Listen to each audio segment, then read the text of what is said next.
જય હિન્દ વિદ્યાર્થી મિત્રો, આલ્ફા મીટ ચેનલમાં આપનું હાર્દિક સ્વાગત છે. આવનારી પોલીસ કોન્સ્ટેબલ અને પોલીસ સબ ઇન્સ્પેક્ટરની ભરતીને ધ્યાનમાં લઈને પ્રાગૈતિહાસિક કાળ, પૌરાણિક કાળ અને સિંધુ સભ્યતાના અમુક પ્રશ્નો આપણે અહીં સોલ્વ કરીશું. જેમાં પ્રશ્ન નંબર પહેલો છે, નર્મદાના ખીણ પ્રદેશમાં પથ્થર યુગના વિશિષ્ટ સૂક્ષ્મ પાષાણ ઉદ્યોગની શોધ કોણે કરી હતી? ઓપ્શન છે એ પીપી પંડ્યા, બી મધુસૂદન ઢાકી, સી આર.એન. મહેતા કે ડી જે.એમ. નાણાવટી. તો અહીં સાચો જવાબ આવશે સી આર.એન. મહેતા. પ્રશ્ન નંબર 2, ગુજરાતમાં પ્રાગૈતિહાસિકમાં, અહીં ટાઈપિંગ મિસ્ટેક છે થોડીક આ ક્વેશ્ચનમાં, પ્રાગૈતિહાસિક આવશે. ગુજરાતમાં પ્રાગૈતિહાસિક યુગમાં સાબરમતી કાંઠે વસતા માનવીના અવશેષોનો અભ્યાસ કોણે કર્યો? એ ડૉક્ટર બી સુબ્બારાવ, બી જેમ્સ પરસેપ, સી ડૉક્ટર સાંકળિયા કે ડી કર્નિંગહામ. અહીં ડીમાં પણ થોડીક ટાઈપિંગ મિસ્ટેક છે, કર્નિંગહામ આવશે અને સાચો જવાબ આવશે સી ડૉક્ટર સાંકળિયા. પ્રશ્ન નંબર 3, સંસ્કૃતિ અને ઇતિહાસમાં કઈ વિદ્યાની મદદથી નોંધપાત્ર સુધારા વધારા થઈ શક્યા છે? એ સમાજ વિદ્યા, બી પુરાતત્વ વિદ્યા, સી રસાયણ વિદ્યા કે ડી ભૌતિક વિદ્યા. અહીં સાચો જવાબ આવશે સી રસાયણ વિદ્યા. પ્રશ્ન નંબર 4, ગુજરાતના કયા જિલ્લામાં ડાયનોસોરના ઈંડાના અવશેષો મળી આવ્યા હતા? એ ખેડા, બી અરવલ્લી, સી મહીસાગર કે ડી નર્મદા. સાચો જવાબ આવશે સી મહીસાગર. પ્રશ્ન નંબર 5, અશ્મિઓની ઉંમરનો અંદાજ કઈ પદ્ધતિ દ્વારા મેળવાય છે? A carbon dating, B centrifuge, C PMT કે ડી ઇલેક્ટ્રોફોરેસિસ. અહીં સાચો જવાબ આવશે એ કાર્બન ડેટિંગ. પ્રશ્ન નંબર 6, ભરૂચમાં રહેનાર પ્રથમ ગ્રીક નાવિક કોણ હતો? A Marco Polo, B Vasco da Gama, C Sir Thomas Roy કે ડી પેરસ પ્લસ. સાચો જવાબ આવશે ડી પેરસ પ્લસ. પ્રશ્ન નંબર 7, ગુજરાતમાં શ્રી કૃષ્ણએ કઈ નગરી વસાવી હતી? A Gokul, B Mathura, C Vrindavan કે ડી દ્વારકા. તો મિત્રો આપણને બધાને ખબર છે કે ગુજરાતમાં આવેલી નગરીનું નામ છે દ્વારકા નગરી. પ્રશ્ન નંબર 8, ગુજરાતની કઈ નગરી સોનાની નગરી કહેવાતી હતી? એ સુરત, બી દ્વારકા, સી ખંભાત કે ડી વડોદરા. તો આમાં પણ આપણને ખબર જ છે કે બી દ્વારકા. પ્રશ્ન નંબર 9, રંગપુરની સંસ્કૃતિના પ્રાગૈતિહાસિક મકાન કયા આકારના હતા?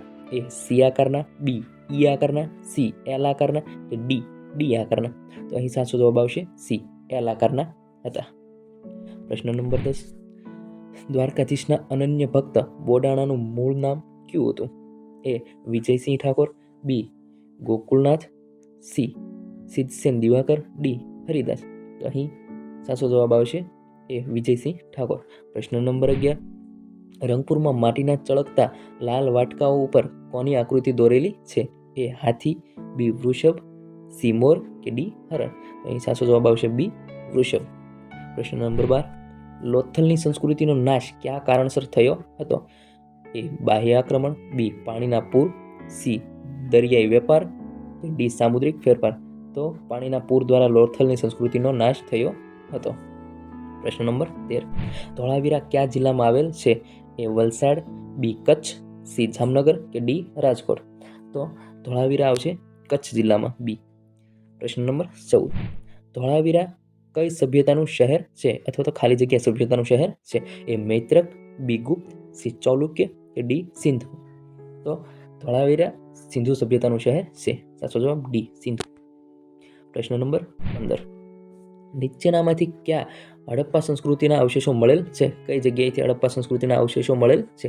એ વેરાવળ, બી જુનાગઢ, સી ધોળાવીરા કે ડી પાટણ. સાચો જવાબ આવશે સી ધોળાવીરા. પ્રશ્ન નંબર 16, ધોળાવીરા એ કઈ સભ્યતાનું શહેર છે? એ સોલંકી સભ્યતા, બી પરમાર સભ્યતા, સી સિંધુ સભ્યતા કે ડી ગુર્જર પ્રતિહાર સભ્યતા. તો અહીં સાચો જવાબ આવશે સી સિંધુ સભ્યતા. પ્રશ્ન નંબર 17, રાષ્ટ્રીયનો ઉલ્લેખ કયા શિલાલેખમાંથી મળે છે? ટૂંકમાં રાષ્ટ્રીય શબ્દ છે એનો ઉલ્લેખ કઈ શિલાલેખમાંથી મળે છે? એ બંદસોર, બી ભીટા, સી જુનાગઢ કે ડી દિલ્હી. અહીં સાચો જવાબ આવશે સી જુનાગઢ. જુનાગઢમાં જે અશોકનો શિલાલેખ છે એમાં રાષ્ટ્રીય શબ્દનો ઉલ્લેખ જોવા મળે છે. પ્રશ્ન નંબર 18, કયા શહેર પાસે અશોકનો શિલાલેખ છે?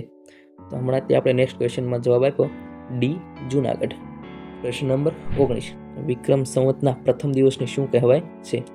તો આપણને બધાને ખબર જ છે કે વિક્રમ સંવતના પ્રથમ દિવસને બી બેસતું વર્ષ કહેવાય છે. પ્રશ્ન નંબર 20, પ્રાચીન ભારતની પ્રસિદ્ધ વિદ્યાપીઠોમાંથી ગુજરાતની કઈ વિદ્યાપીઠ હતી? તો પ્રાચીન ભારતમાં જે કાંઈ પણ વિદ્યાપીઠો આવેલી હતી એવી જે ફેમસ એમાં આપણા ગુજરાતની પણ એક વિદ્યાપીઠ હતી. તો એમાં સાચો જવાબ આવશે સી, વલ્લભી વિદ્યાપીઠ. ધન્યવાદ મિત્રો, મળીએ ફરી આવતા વિડીયોમાં.